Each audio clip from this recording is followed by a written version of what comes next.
Hi, Sudara family. This is Shannon Keith, founder of Sudara, and I'm joined by my friend and teammate, Glenn Parrish, who's the executive director of Sudara Freedom Fund. And we are coming to you today because we have really heavy hearts. We are in a crisis situation in India. And for those of you who have seen the headlines and are following the news, you can see that India, a land of 1.3 billion people, is literally collapsing the infrastructure and the hospitals with a major need right now as COVID cases are spiking. And every single day, we hear horrible news and new records being broken of, I think it was over 350,000 cases today and record deaths, and it's climbing every single day.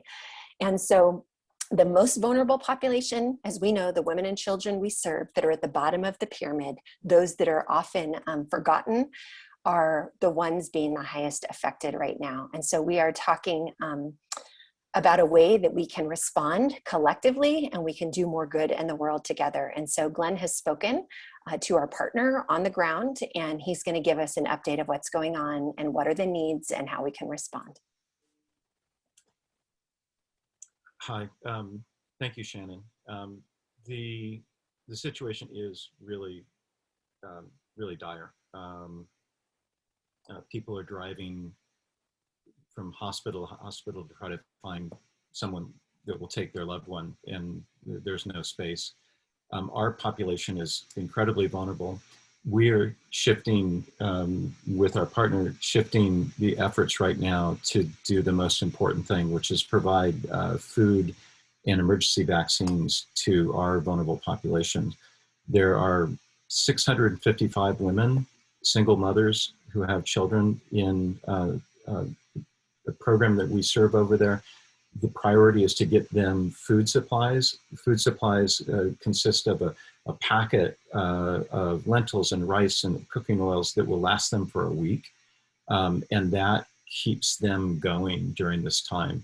The other thing that's happened is that women have lost their husbands to COVID, and are in this place of despair because they have no way of earning income.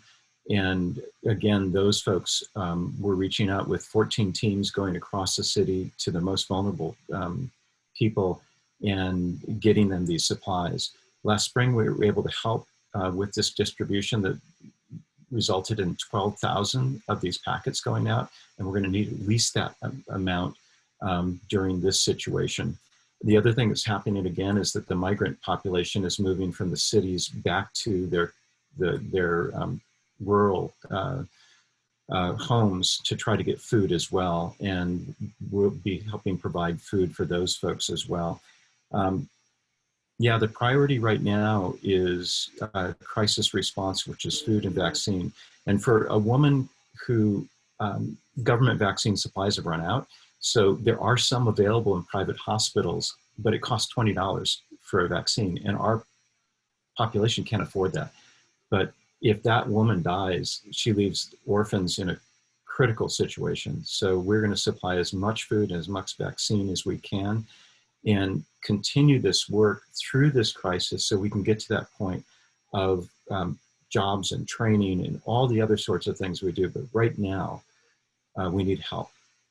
Our women and their children and the people we care about in India need help.